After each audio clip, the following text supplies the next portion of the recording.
Hello दोस्तों, आपके अपने YouTube चैनल श्रीनिधि एकेडमी में आपका हार्दिक स्वागत है। मैं हूं जितेंद्र कुमार और आज की वीडियो में हम कक्षा 10 में विज्ञान के 12वें पाठ और जो भौतिक विज्ञान है उसका तीसरा पाठ है, उसके बारे में बात करने जा रहे हैं। और आपका पाठ का नाम है विद्युत। ठीक है, तो वीडियो में अंत तक बने रहिए। अगर आप इस चैनल पर नए हैं तो चैनल को सब्सक्राइब कीजिए, वीडियो को लाइक कीजिए और ज़्यादा से ज़्यादा इसको शेयर कीजिए। तो आइए बात करते हैं। पाठ आपका विज्ञान में 12वां है और फिजिक्स में तीसरा पार्ट आता है। ठीक है, तो सबसे पहले यहां आवेश की परिभाषा आती है और आवेश को क्यू से प्रदर्शित करते हैं और इसका सूत्र होता है क्यू बराबर एन ई। एन यहाँ इलेक्ट्रॉनों की संख्या है और किसी चालक के अंदर जितने भी इलेक्ट्रॉन होते हैं उसमें उतना ही आवेश होता है। तो परिभाषा किस प्रकार होगी? किसी चालक के अंदर उपस्थित इलेक्ट्रॉनों की संख्या को आवेश कहते हैं। आवेश को क्यू से प्रदर्शित करते हैं और इसका मात्रक कूलाम होता है। ठीक है, और आवेश दो तरह का होता है। नंबर एक धनावेश, इसको हम प्लस का आवेश कह सकते हैं, और दूसरा होता है ऋणावेश, इसको हम माइनस का आवेश कह सकते हैं। ठीक है, अब धनावेश किसी चालक पे कब आता है, ऋणावेश कब आता है? ठीक है, इलेक्ट्रॉनों की संख्या के ऊपर है। किसी चालक के अंदर इलेक्ट्रॉनों की संख्या फिक्स होती है, लेकिन कोई चालक इलेक्ट्रॉन त्याग भी सकता है और इलेक्ट्रॉन ग्रहण भी कर सकता है अपनी आवश्यकता के अनुसार। अगर कोई चालक इलेक्ट्रॉन त्याग देता है, अगर कोई चालक इलेक्ट्रॉन त्याग देता है, त्याग मतलब निकाल देना, तो उसके पास इलेक्ट्रॉन की कमी हो जाती है। अगर कोई चालक इलेक्ट्रॉन त्याग देता है तो उसके पास इलेक्ट्रॉन की कमी हो जाती है और उसके ऊपर धनावेश आ जाता है। जितने इलेक्ट्रॉन त्यागता है उतना ही धनावेश आता है। ठीक है, वैसे ही अगर कोई चालक इलेक्ट्रॉन ग्रहण करता है,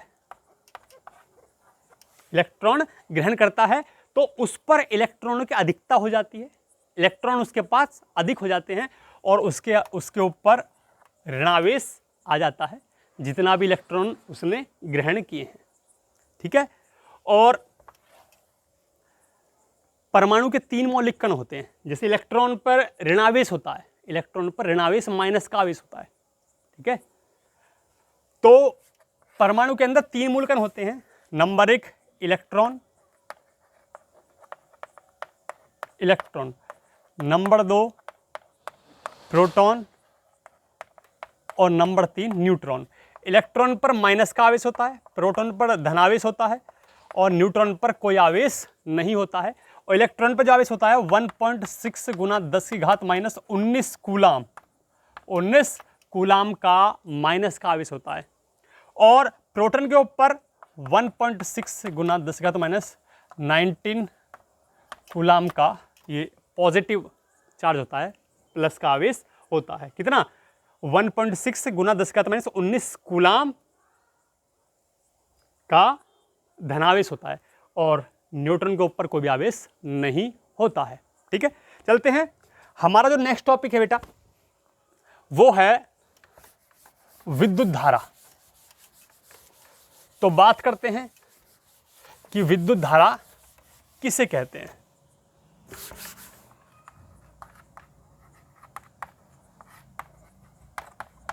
विद्युत धारा आई से इसको प्रदर्शित करते हैं।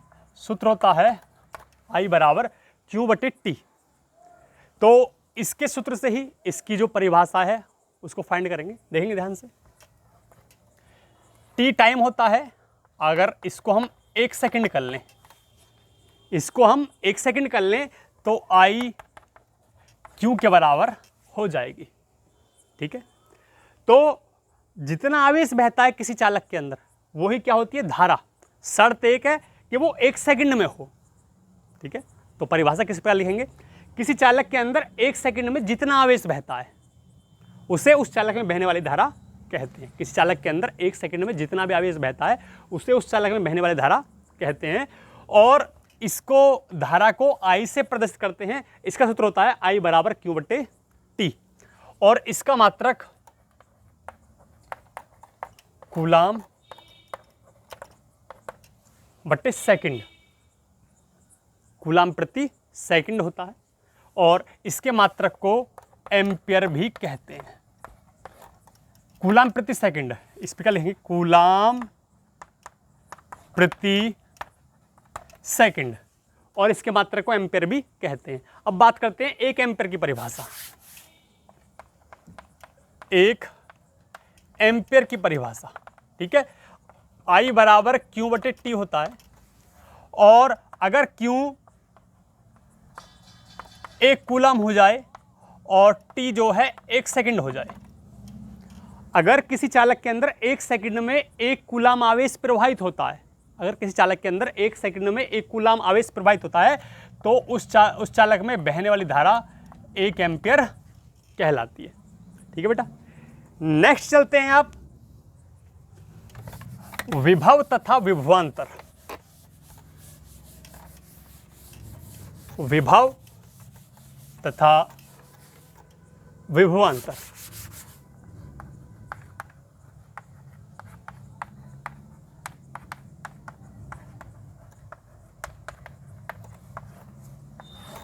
विभवांतर, ठीक है। तो सबसे पहले विभव के बारे में बात करते हैं।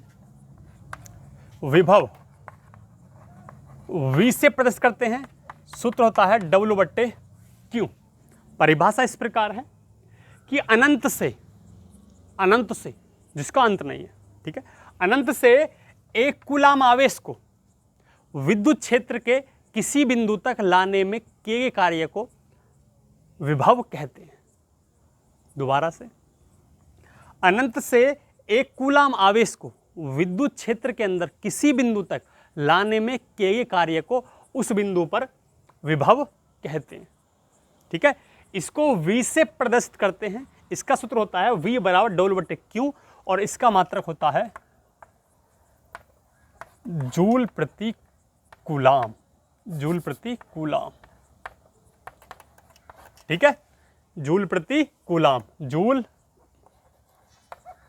प्रति कूलाम लिखेंगे ऐसे, और इसके मात्रक को वोल्ट भी कहते हैं। ठीक है, तो विभव अनंत की बात है। अब बात करते हैं विभवांतर की।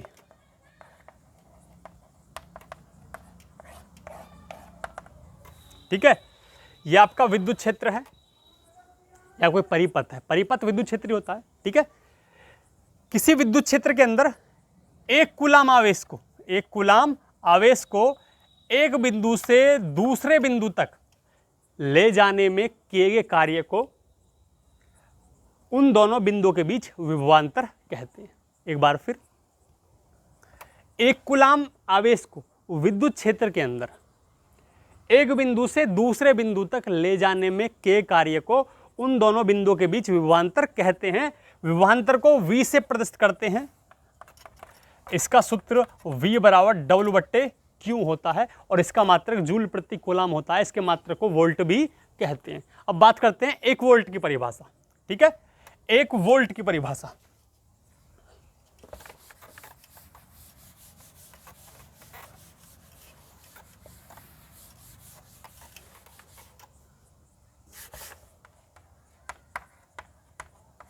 एक वोल्ट।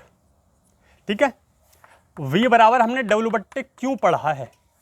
ठीक है, और जो आपका W होता है उसका मात्रक होता है जूल, और Q का मात्रक होता है कूलम।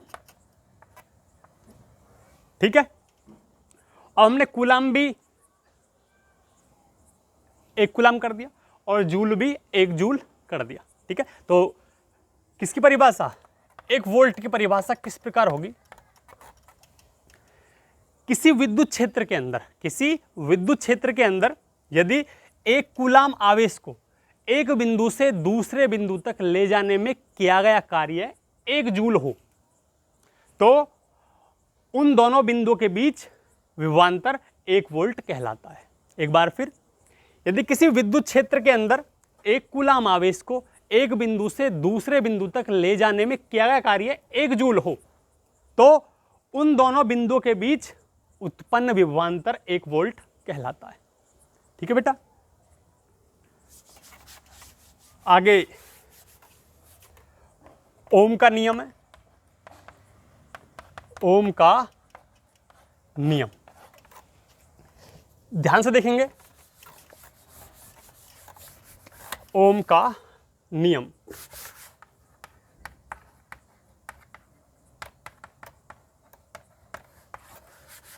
ठीक है।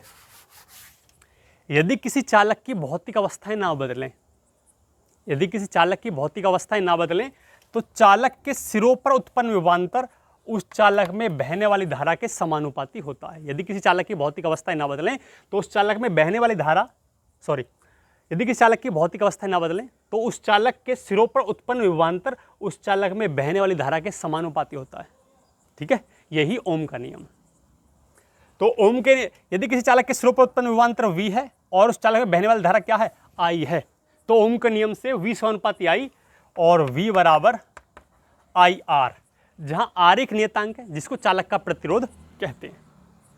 ठीक है, R एक नियतांक है जिसको चालक का प्रतिरोध कहते हैं और प्रतिरोध का मात्रक क्या होता है, ओम होता है।